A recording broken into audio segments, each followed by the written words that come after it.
Hello guys, welcome to my channel Biology Bloom. हम discuss कर रहे हैं ह्यूमन रिप्रोडक्शन एनसीईआरटी बुक का चैप्टर नंबर 3 और आज का ट्यूटोरियल होगा गेमेटोजेनेसिस और उसमें हमारा टॉपिक होगा स्पर्मेटोजेनेसिस। हमारी बॉडी में दो तरह के सेल्स होते हैं, एक होते हैं सोमेटिक सेल्स जिनको बॉडी सेल्स कहा जाता है, दूसरे होते हैं जर्म सेल्स जिनको सेक्स सेल्स भी कहा जाता है। जर्म सेल्स मेल और फीमेल में अलग अलग होते हैं। मेल में होते हैं स्पर्म्स और फीमेल में होते हैं ओवम या egg. So what is spermatogenesis?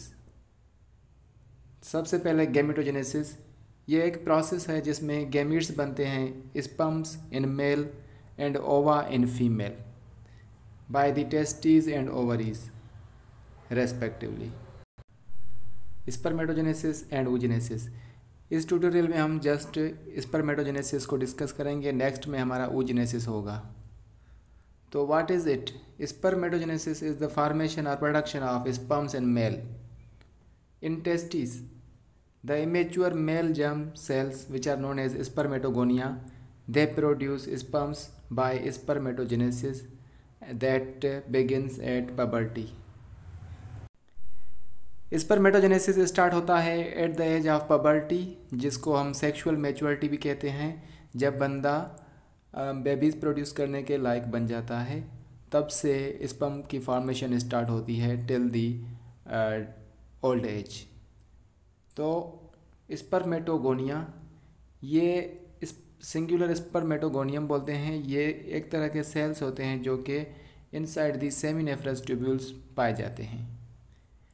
और हमें ये पता है कि सेमिनेफ्रस जो ट्यूब्यूल्स हैं वहाँ पर स्पर्म्स की फॉर्मेशन होती है। और स्पर्मेटोगोनिया में माइटोटिक डिवीजन होती है और ये अपने नंबर्स को इंक्रीज़ करते हैं। उसके बाद each spermatogonium is a diploid and contains 46 chromosomes. Spermatogonium जो सेल होता है वो डिप्लॉयड होता है और उसमें 46 या डिप्लॉयड क्रोमोसोम्स पाए जाते हैं। Some spermatogonia called primary spermatocytes periodically undergo meiosis। कुछ स्पर्मेटोगोनिया जो हैं उनमें मियोसिस होती है और a primary spermatocyte undergo first meiotic division leading to two equal haploid cells called secondary spermatocytes। जब उनमें फर्स्ट मियोटिक डिवीजन होती है तो दो सेकेंडरी स्पर्मेटोसाइट्स बनते हैं जिनमें क्रोमोसोम नंबर रिड्यूस हो जाता है, हाफ हो जाता है या 23 हो जाता है। Secondary spermatocytes undergo second meiotic division, उनमें दोबारा सेकंड मियोटिक डिवीजन होती है जो कि इक्वेशनल डिवीजन होती है और उसमें 4 इक्वल हैप्लॉइड स्पर्मेटिड्स बनते हैं। Spermatids are transformed into spermatozoa which is mature sperm. Spermatid जो हैं वो आगे चल के स्पर्मेटोजोआ में कन्वर्ट हो जाते हैं। जोआ मीन्स एनिमल, और यहाँ पर जो स्पर्म्स हैं वो मूवेबल होते हैं, उनको फ्लैजिला होती है या टेल होती है, इसीलिए उनको स्पर्मेटोजोआ कहा जाता है। और स्पर्मेटोजोआ बनने के प्रोसेस को बोलते हैं स्पर्मियोजेनेसिस। तो ये डायग्रामेटिकल व्यू है। सबसे पहले स्पर्मेटोगोनियम जो कि जर्म सेल्स होते हैं वो डिप्लॉयड होते हैं और उनसे बनते हैं primary spermatocytes.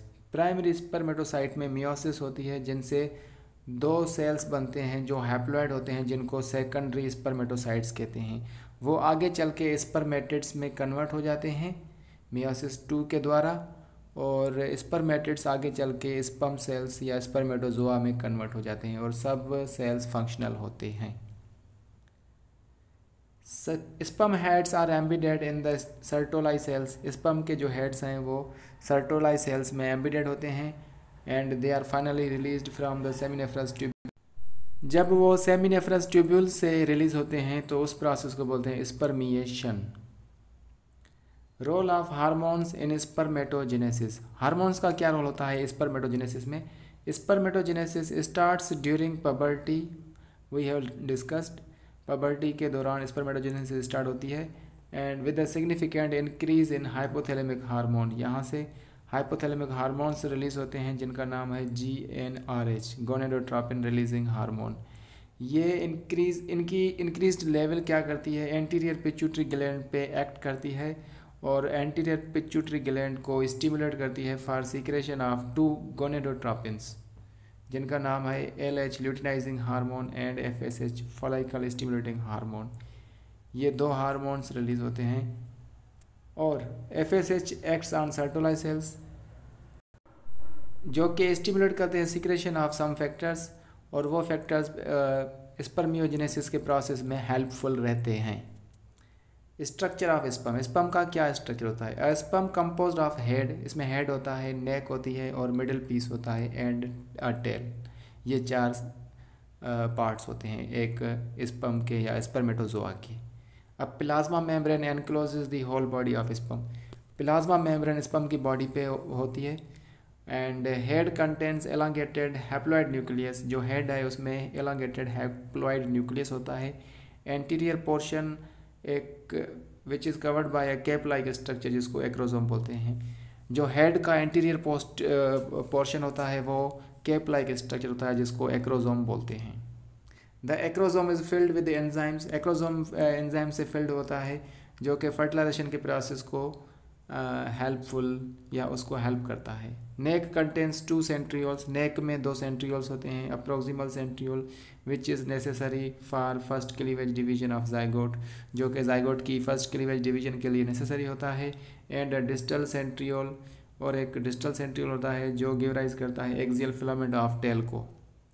Middle piece possesses many mitochondria, middle piece में बहुत सारे माइटोकॉन्ड्रिया होते हैं जो कि प्रोड्यूस करते हैं energy for movement of tail to facilitate sperm motility. Sperm की मोटिलिटी में जो है कि उनको एनर्जी की नीड होती है, इसलिए माइटोकॉन्ड्रिया एनर्जी प्रोवाइड करते हैं। Tail of the sperm consist of an axial filament, जो टेल है स्पर्म की उसमें एक्सियल फिलामेंट होते हैं। And its role is to help the movement inside the female reproductive tract towards the ovum for fertilisation. और tail का काम है कि स्पर्म को ओवम की तरफ ले जाना, वहाँ तक पहुँचाना और फर्टिलाइजेशन के प्रोसेस में हेल्प करना। तो ये स्ट्रक्चर है स्पर्म सेल का, that the cap like structure is known as acrosome. उसके बाद ये एलांगेटेड न्यूक्लियस है। उसके बाद ये 2 सेंट्रियोल्स हैं। एंड देन मिडिल पीस में mitochondria and then the axial filament